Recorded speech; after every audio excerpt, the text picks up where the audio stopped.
بسم اللہ الرحمن الرحیم۔ السلام علیکم ورحمۃ اللہ وبرکاتہ۔ میں امید کرتا ہوں کہ آپ سب لوگ خیر و عافیت سے ہوں گے۔ میں ملحد کیوں ہوا تھا، ایک سابقہ مسلمان کی کہانی۔ دوبارہ مسلمان ہونے پر لوگ میری کہانی جاننا چاہتے ہیں کہ وہ کیا وجہ تھی جس کے سبب میں نے خدا کا انکار کیا تھا، اور پھر واپس آنے کی کیا وجہ بنی۔ جب مجھ سے یہ سوالات ذاتی طور پر میسنجر پر ہوئے تو میں نے کم و بیش وہی حالات بتائے جو حقیقت تھے، لیکن جب واپس آنے کی کہانی کا کچھ پہلو میں نے پبلکلی پوسٹ کیا تھا تو اس پر ایک موحد دوست نے اعتراض کیا، جس کا جواب میرے پاس بالکل نہیں تھا، کیونکہ میں اپنی بات کو ثابت کرنے میں ناکام تھا۔ اس لیے میں چاہوں گا کہ میں عوام کو تمام حقائق نہ بتاؤں۔ عوام یہ یقین رکھے کہ میں نے بالغ ہونے کے بعد کبھی جھوٹ نہیں بولا۔ میری کہانی میں ذرا برابر بھی جھوٹ شامل نہیں ہے، نہ ہی مجھے شہرت کا شوق ہے، کیونکہ جتنی شہرت مجھے الحاد میں رہتے ہوئے مل رہی تھی واپس آنے پر شاید ملے، لیکن مجھے فرق نہیں پڑتا۔ اب میں کہانی شروع کرتا ہوں۔ میں بھی آپ سب کی طرح ایک موحد مسلمان تھا جو خدا واحد پر ایمان رکھتا تھا۔ میں 2011 سے انٹرنیٹ کی دنیا سے منسلک ہوں اور یہاں میرا واسطہ مختلف مذاہب و فرقوں کے لوگوں سے پڑتا تھا۔ میں سوچتا تھا کہ میں پیدائشی مسلمان ہوں، اگر یہ مجھ پر خدا کا کرم ہے تو کیا خدا ہندو کے لیے ظالم ہے جو انہیں پیدائشی ہندو پیدا کیا؟ اسی طرح کے ہزاروں سوالات میرے ذہن میں ہوتے۔ یہ میرے بچپن کی بات ہے۔ 2011 میں تقریباً 13 سال کا تھا، جس کا جواب میں مسجد کے مولانا صاحب سے طلب کرتا، لیکن مجھے ایسا جواب نہ ملتا جس سے اطمینان ہو۔ میں صلاۃ کا پابند تھا۔ یہی پابندی اتنی تھی کہ ہمارے گھر میں گھڑی کی غیر موجودگی کے باعث میں کبھی بھی سردی میں رات کے 3 بجے مسجد چلا جاتا اور وہاں پتہ چلتا کہ ابھی تو بہت وقت ہے۔ اس لیے مولانا صاحب میرے سوالات کو جھیلتا تھا اور مجھے یہی کہتا تھا کہ ان چکروں میں نہ پڑو، لیکن میں کب رکنے والا تھا۔ میں نے سوچا اگر ہندو کو عقل ملی ہے وہ تحقیق کر کے اسلام تک آئیں گے تو مجھے بھی تو عقل ملی ہے، میں لکیر کا فقیر کیوں کر بنوں؟ مجھے بھی تحقیق کرنی چاہیے کہ اسلام سچا مذہب ہے بھی کہ نہیں۔ اور پھر میں نے تحقیق شروع کی۔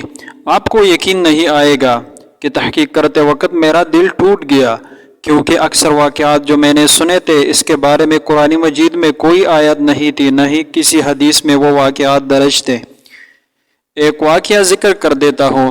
حدیث قدسی کے نام سے مشہور یہ الفاظ کہ میں ایک چھپا ہوا خزانہ تھا۔ میں نے چاہا کہ جب اس طرح کے واقعات میرے سامنے آئے، دل اسلام سے اچاٹ ہو گیا اور میں نے دوسرے مذاہب پڑھنے شروع کیے۔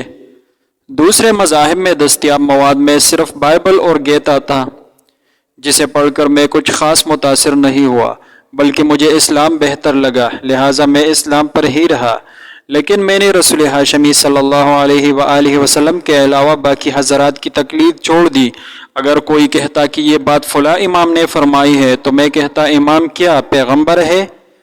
میں نے قرآن کریم حفظ نہیں کیا، لیکن اتنی بار پڑھا ہے کہ اکثر آیت مجھے زبانی یاد ہے۔ میں قرآن کریم ہمیشہ ترجمے کے ساتھ پڑھتا تھا اور پھر میں عربی سیکھنے کی کوشش بھی کی، جو کسی حد تک کامیاب رہی۔ مجھے عربی میں جملے بنانا تو نہیں آتا، لیکن میں عربی میں کہے ہوئے جملے کا مطلب سمجھتا ہوں۔ میں نے خدا سے کئی بار سوال کیے ہیں، کیونکہ مجھے اکثر خدا کے وجود پر شبہ رہتا تھا۔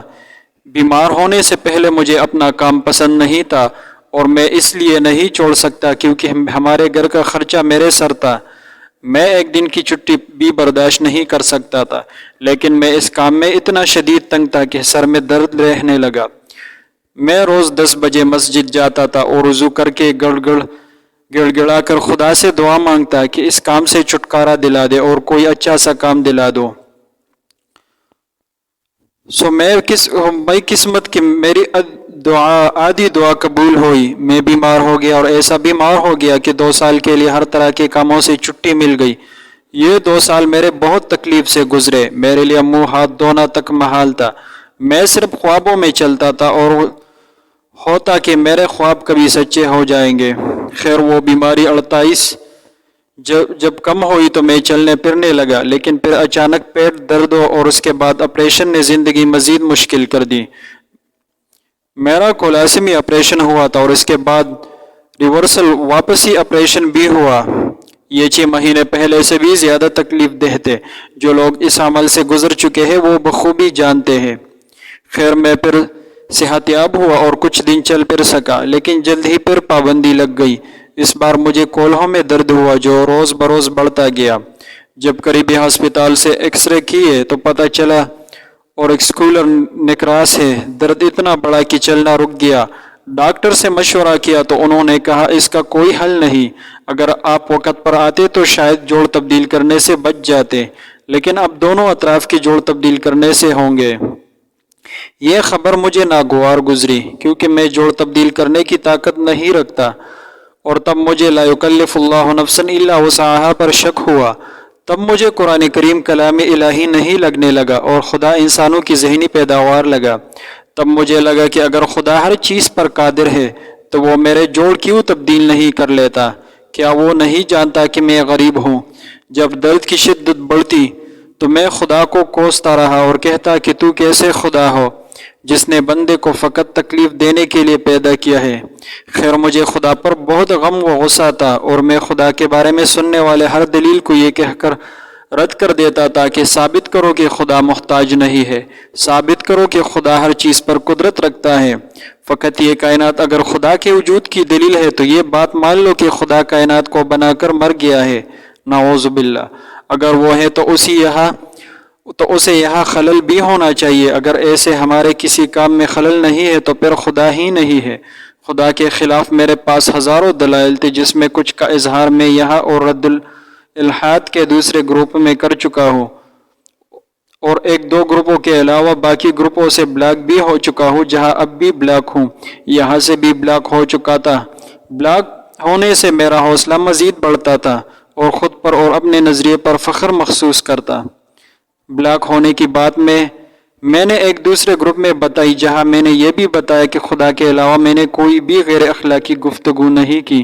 وہاں کے ایڈمن نے مجھے کہا کہ آپ کو یہاں سے بلاک نہیں کیا جائے گا، اور جب تک آپ اخلاق کا دام تامتے ہوئے ہیں آپ اپنے نظریے کا پرچار کر سکتے ہیں۔ یہاں سے مجھے تھوڑا کھٹکا لگا اور میں ایڈمن کے اس کمال حوصلے پر حیران تھا، کیونکہ باقی گروپس میں میرے پوسٹ تک اپروف نہیں ہوتے۔ یہاں کی آزادی مجھے اچھی نہیں لگی، میں چاہتا تھا کہ یہ بھی مجھے بلاک کر دے، لیکن غیر اخلاقی گفتگو کی مجھے عادت نہیں، اور خدا کے وجود پر اعتراض کی بنا وہ ٹس سے مس نہیں ہو رہے تھے۔ یہاں بھی مجھے اپنے دلائل مضبوط نظر آئے، کیونکہ مجھ سے خدا کے وجود پر بات کرنے والا ہر شخص خدا کی صفت یعنی ہر چیز پر قدرت رکھنے والا ثابت کرنے سے قاصر تھا۔ اگر وہ کسی صفت کو ثابت کرنے کی کوشش کرتے تو میں بیچ کے ذرائع کو بنیاد بنا کر کہتا کہ پھر مان لو کہ خدا محتاج ہے۔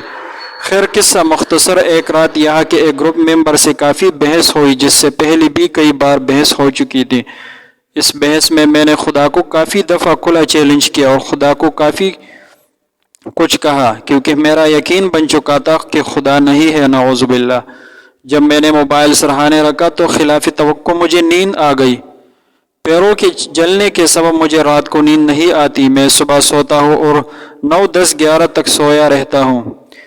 میں خواب میں دیکھتا ہوں کہ مر چکا ہوں۔ میں بہت خوش تھا کیونکہ موت میری آرزو تھی، لیکن اتنے میں کوئی شخص آیا جسے میں فرشتہ سمجھ رہا تھا اور جس کی صورت بالکل یاد نہیں۔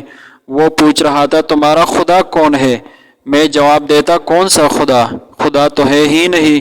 میں نیند سے جاگ جاتا اور خود کو شدید ڈپریشن میں پاتا۔ میں نے خود سے کہا کہ آخر میں اس بندے کو اللہ کہنے سے کیوں کر قاصر ہوں، حالانکہ یہ میری نیند ہے، کوئی سچ میں قبر نہیں۔ جب میں دوبارہ سو جاتا تو پھر وہی منظر اور پھر میرا وہی جواب۔